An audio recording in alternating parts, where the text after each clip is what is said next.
নমস্কার সবাইকে। সবাই কেমন আছো? খুব ভালো আছো? আমিও খুব ভালো আছি মা কালীর দয়ায়। এখন থেকেই ব্লগটা স্টার্ট করলাম। সকালবেলা উঠেই আজকে কিন্তু একদম চান সেরে নিয়েছিলাম। কারণ হচ্ছে তাড়াতাড়ি দোকানে যেতে হবে। বাবলা আজকে বাড়িতে নেই। হ্যাঁ, একটুখানি এসছিল জাস্ট আমি যতক্ষণ রান্না করব। তারপরে আবার বেরিয়ে যাবে, ওর বন্ধুর আজকে রেজিস্ট্রি হবে তার জন্য। চলো বন্ধুরা, চান হয়ে গেল, সবাইকে শরবত দিয়ে দিলাম। এখন একটু ঘরটাকে পরিষ্কার করে নিই, বলো না? কালকে যে ভিডিও বানিয়েছিলাম, ঘর তো এগারটু হয়েই আছে। বাবলাকে ফোন করলাম, বাবলা তুই আয় একটুকুনি, আমি দোকানে গিয়ে বস, আমি রান্না করে গেলে তুই চলে যাবি।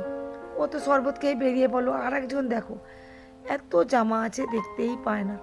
ওকে হাতে তুলে দিলে তারপরে জামা দেখতে পায়। যাই পারে হোক, একটা আপাতত জামা পেলো। এবার ও বেরিয়ে যাচ্ছে দোকানে, যেহেতু আমরা 15 আগস্টের দোকান দিয়েছি না। এখন মনিদি কি বলছে জানো? মনিদিকে বলছি, মনিদি যেদিনকার রোদ হয় তুমি সেদিনকার কিন্তু কাচো না, যেদিনকার রোদ হয় না সেদিনকার কাচো। মনিদি বলছে কালকে তো কাচ্ছিলাম। আরে ওগুলো তো আমি কাচ্ছিলাম, আমি হাত নিয়ে দেখাচ্ছিলাম যে ওগুলো তো আমিই কাচ্ছিলাম। যাই পারো, মনিদি আজকে টিফিন খেলো কলা দিয়ে, মুড়ি দিয়ে, মিষ্টি। ও খেলো, ওকে আর দেখাতে পারলাম না ক্যামেরায়, যেহেতু আমি একটু মাছ কাটতে বসছিলাম। এই মাছটা যে প্রথম একবার যে মাছ এনেছিল না, 2000 টাকা দিয়ে দুটো মাছ, সেই মাছটা খাবো খাবো আর খাওয়াই হতো না। ইলিশ মাছ উপরাউপরি খাই না, কারণ জানো তো আমি একটু বেশি তেলাক্ত জিনিস খেলে অ্যাসিড হয়ে যায় আর শরীরটা যেন কেমন হয়, জানি না কদিন বাঁচবো। কিন্তু ইলিশ মাছ হচ্ছে আমার প্রিয় মাছ। শরীর খারাপ হলেও আমি কিন্তু খাবো। চলো সর্ষে আর কাঁচা লঙ্কাটা বেটে নিই। তার আগে স্যার এসছে, অঙ্কের স্যার দেবব্রত বাবু। ছোট্ট থেকে দোয়েলকে পড়ায়, 3 থেকে পড়ায়, এখন দোয়েল 7-এ পড়ে। আগে দোয়েল খুব কথা শুনতো স্যারের, আর স্যারটা এতটাই ভালো বলার মতো না, কোনোদিন বকে না গো। আর ওই জন্যেই আমার মেয়ে পেয়ে বসে, মাস্টারদেরকে তো একটুও মানে না, বাড়িতে পড়াতে আসে বলে কথা, স্যারদেরকে তো ভয়ও পায় না। স্যার ওদিকে পড়াচ্ছে, আমি ঝটপট রান্না চাপিয়ে দিয়েছি। আজকের কিন্তু একদমই না, তাড়াতাড়ি আমাকে দোকানে যেতে হবে। কয়েক পিস মাছ নিয়ে কালো জিরে দিয়ে, নুন হলুদ একটু সামান্য চিনি, সর্ষে বাটা, কাঁচা লঙ্কা বাটা। আজকে কিন্তু কোনো পোস্তও দিইনি, বাজার করতে যাইনি, বাড়িতে যা ছিল তাই রান্না হচ্ছে। কাঁচা সর্ষের তেল দিয়ে ভালো করে দাবাই করে রেখে দিলাম। নুন কিন্তু দিয়েছিলাম, বলেছি কিনা ভুলে গেছি। চলো বন্ধুরা, এটা কিন্তু 10 মিনিট রেখে দিয়েছিলাম। চলো এইবার যেই মাছগুলোকে ভাজবো সেইগুলোকে একে একে নুন হলুদ মাখিয়ে রাখি। বলো না, ইলিশ মাছ হলে না আমি ডবল ভাত খাই, এতটা ভালোবাসি। ছোটোবেলা থেকেই মা খালি বকতো, এত ইলিশ মাছ খাস কেন? আমি কিন্তু সারা বছর যদি মাছ না দাও, অল্প একটুখানি মাছ দিলেও হবে, কিন্তু ইলিশ মাছটা আমার একটা খেলে হয় না, কেন জানি না। ছোটোবেলা তো আরও বেশি মাছ খেতাম, বাবা যখন বরফ কলে কাজ করতো তখন আর ফ্রিজ ছিল না সবার বাড়ি বাড়ি, আমাদেরও তো ছিলই না। কিন্তু তখন আনতো না মা, কাঁদতো আর নুন হলুদ মাখিয়ে রাখতো, কত মাছ আসতো। তখন বাড়ি বাড়ি ফ্রিজ ছিল না, জেনারেটার ছিল না, মাছ তো নষ্টই হয়ে যেত।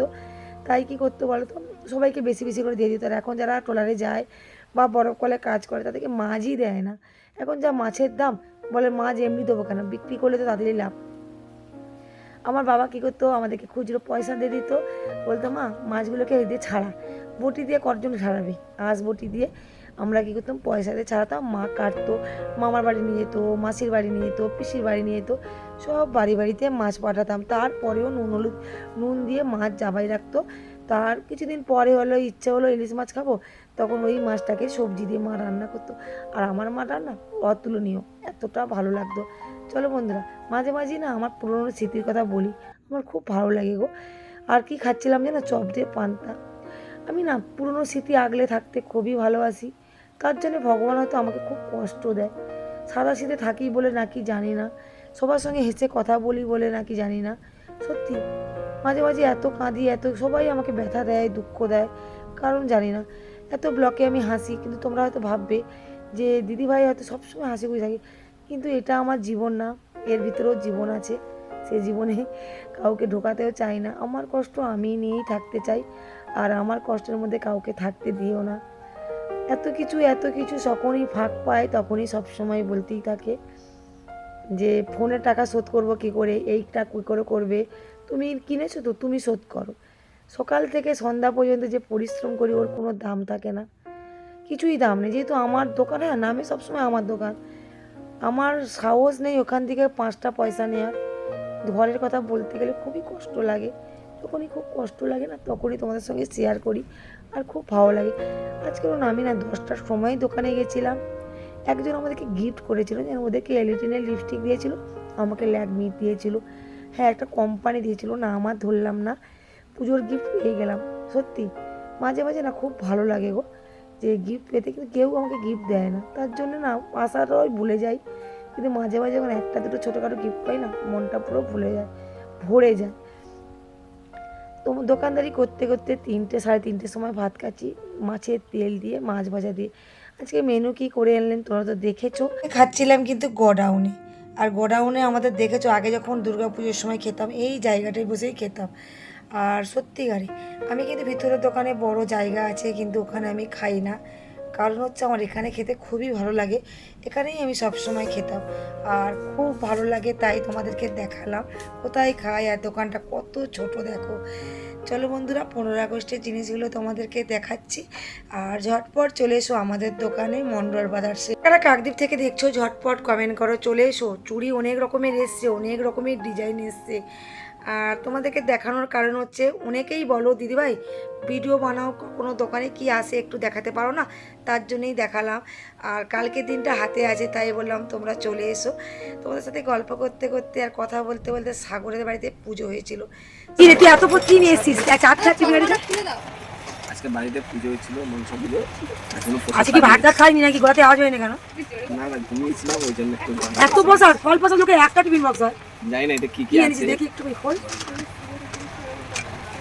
কত এনেছে দেখো, খোল যাও সিম সিম। ও বাবা সুজি আমার ফেভারিট।